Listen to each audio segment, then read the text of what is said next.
For the common man, there are a plethora of COVID norms and curbs which have been put in place. But when it comes to our VVIP netas, they are above all rules. Watch how, cutting across political and ideological lines, politicians have been holding mega rallies. There are zero masks and zero social distancing in these roadshows, and every norm is flouted with the administration watching silently. So why are there different yardsticks for the Aam Aadmi and for netas? We asked these political parties why they're risking lives for votes. Listen in to their meek excuses and defenses. Virtual act Bharatiya Janata party की पूरी तैयारी है। Bharatiya Janata party पहले भी तैयार थी। हमने बंगाल के चुनाव के समय में भी वर्चुअल रैलीज की है। और जब कोविड आया था, पहले दौर और दूसरे दौर के समय में जब दुनिया की सारी पॉलिटिकल पार्टियां हाइबरनेशन पे चली गई, उस समय भी भारतीय जनता पार्टी के कार्यकर्ताओं के को सांगठनिक स्तर पर संभालने के लिए भारतीय जनता पार्टी लगातार बूथ से लेकर के राष्ट्रीय अध्यक्ष तक सब लोग जुड़े हुए थे और सब लोग वर्चुअल प्लेटफॉर्म पर काम कर रहे थे। भारतीय जनता पार्टी के कार्यकर्ता समाज को संभालने का भी काम कर रहे थे।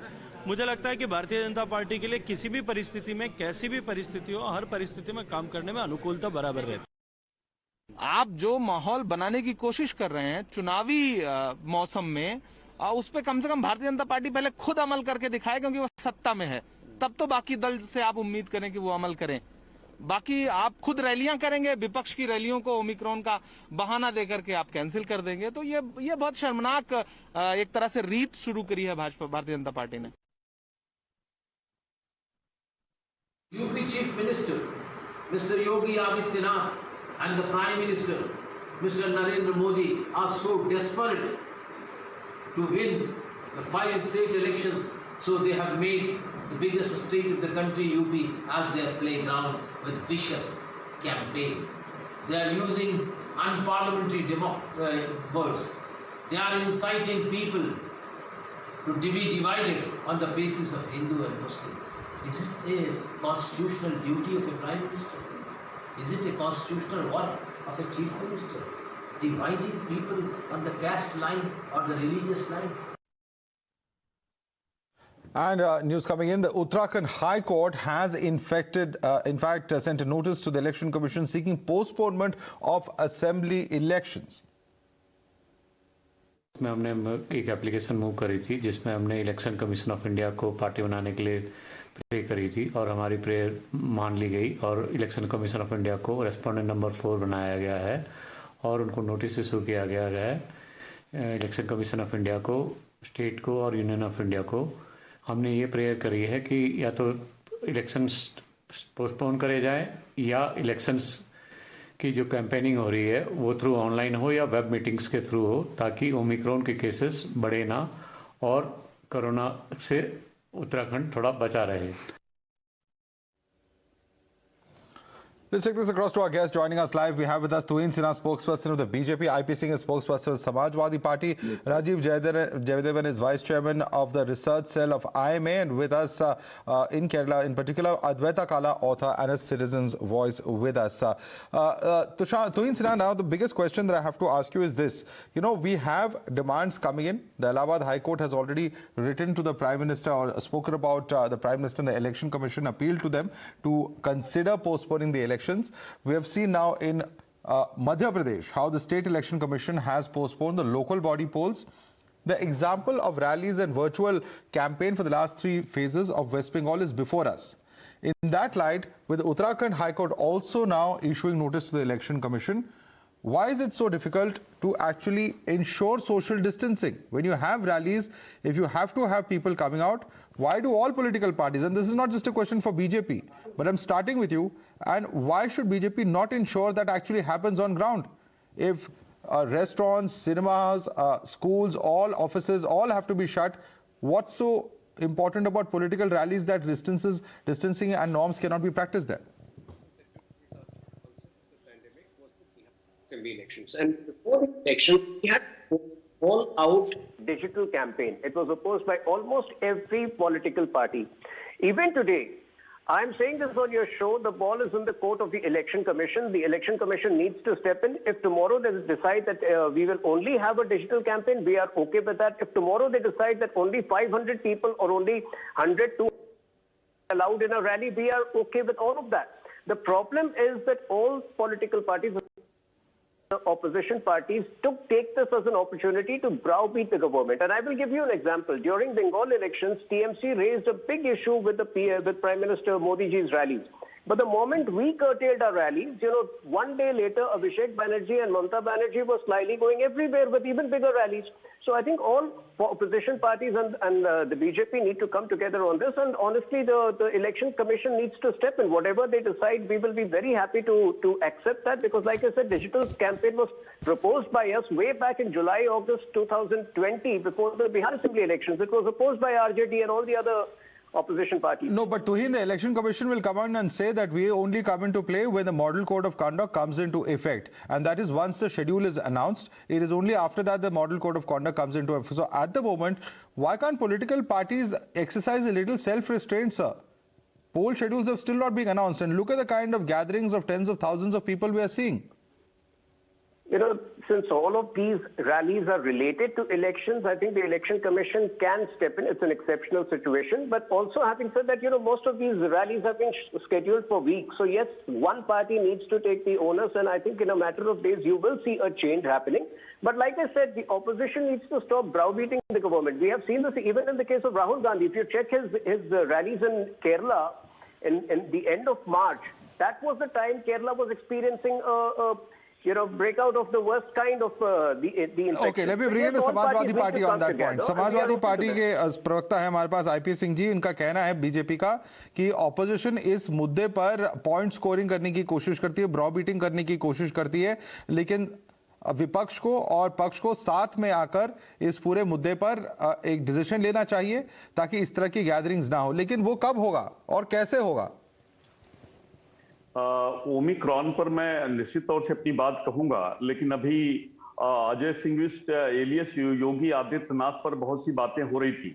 जो सेलेक्टिव अप्रोच की बात कर रहे थे, माफिया जो है टॉप 10 माफिया, उनकी लिस्ट जारी नहीं करते. दूसरी चीज की बीजेपी का जब एक मिनट मुझे कहना जरूरी है, मैं बैठ के सुनता रहा. जो कह रहे थे कि झूठ बोल रहा था मुख्यमंत्री, इसलिए मुझे बताना जरूरी है कि बीजेपी का जब संकल्प पत्र जारी हुआ, ये सेलेक्टेड चीफ मिनिस्टर है, इनका जन्म नहीं हुआ था. ये बैठ के झूठ बोल रहे थे. उसका इस डिबेट से क्या लेना देना है? IP Singh ji, IP Singh ji please मुद्दे पर आइए please. This is not a debate, this is not a free debate. देखिए नहीं, उत्तर प्रदेश में चुनाव, मुझे हर बात का जवाब देना होगा. वन डिस्ट्रिक्ट वन नहीं, आपको हर बात का जवाब नहीं देगा. हम आपसे सवाल पूछ रहे हैं कि आप as a political party rallies को नियंत्रण में क्यों नहीं ला सकते हैं? सोशल डिस्टेंसिंग आप क्यों नहीं इंप्लीमेंट कर सकते हैं? यही सवाल मैं बीजेपी से पूछ रहा हूं और यही सवाल मैं समाजवादी पार्टी से भी पूछूंगा. प्रधानमंत्री से पूछे जाने चाहिए. प्रधानमंत्री ने साफ संदेश दिया. सर, दोनों से पूछा जा रहा है इस वक्त. अखिलेश यादव से भी पूछा जा रहा है, प्रधानमंत्री से भी, मुख्यमंत्री से भी, सबसे ये सवाल पूछा जा रहा है. किसी एक व्यक्ति के लिए नहीं है, ये सारे राजनीतिक दलों के लिए है. देखिए, माइक्रोबायोलॉजिस्ट हैं, उनका कहना है कि ये जिस तरह म्यूटेट कर रहा है, ये अगले 1 से 2 डेकेड्स तक ये वायरस रह सकता है. सर, भीड़ क्यों जुटा रहे हैं? आप सोशल डिस्टेंसिंग कैसे इंश्योर करेंगे, ये बताइए ना. सर, आप बायोलॉजिस्ट नहीं है, माफ करिए, आप माइक्रोबायोलॉजिस्ट नहीं है. हम आपसे ये जानना चाह रहे हैं, आप रैली में कोविड के स्प्रेड को कैसे इंश्योर करेंगे कि वो कर्ब हो? आपको सुनना होगा मेरी बात को आप टोकर टिप्पणी नहीं कर सकते. मेरी बात सर, मैं सवाल सारे पार्टियों से पूछा और आपसे भी. वो बायोलॉजिस्ट हैं, मैं उनके टच में रहता हूं, बातचीत करता हूं. उन्होंने कहा, और प्रधानमंत्री को देखिए ना, कल वो कानपुर आए और उन्होंने कोई मास्क नहीं लगाया. उनकी बातों में फर्क है, काम में फर्क है. माधव, मैं 10 सेकंड दीजिए मुझे. I just want to get in. No. I think people are listening to the responses coming in from different political parties, and who's really giving constructive suggestions or not is quite evident. Rajiv Jayadevan is with us, Vice Chairman of the Research Cell of IMA Kerala. Dr. Rajiv Jayadevan, I don't know what microbiological references Mr. IP Singh is referring to over here, but my question is this: that at this point of time, can political parties afford to be this cavalier with the lives of the same citizens who are voting for them? That the pandemic comes in cyclical patterns, which means it's like the tide. It comes up, then it goes down, it comes up, it goes down. Right now, we are in the threat of what's called an Omicron variant.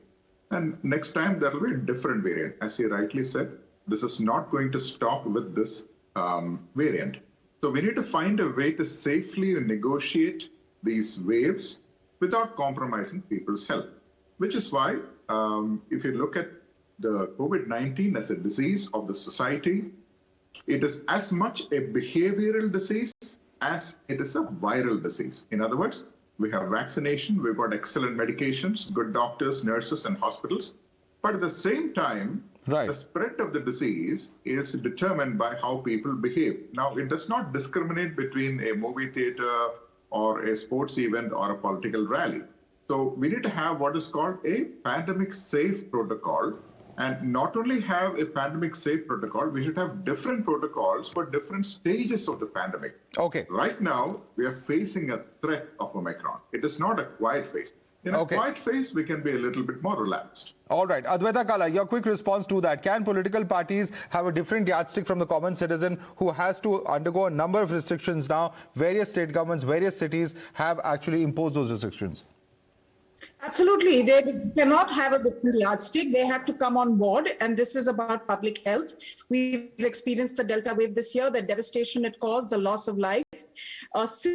Citizens are props in political rallies that can be used to further political victories and agendas. And this is across the board for any political party. Like was correctly pointed out, this comes in waves. So there are troughs in between these waves when these kind of mass public events can take place. And they should be timed accordingly. There is no doubt that we're going to have to live with one form of this virus or the other for many, many years to come. And life cannot come to a standstill.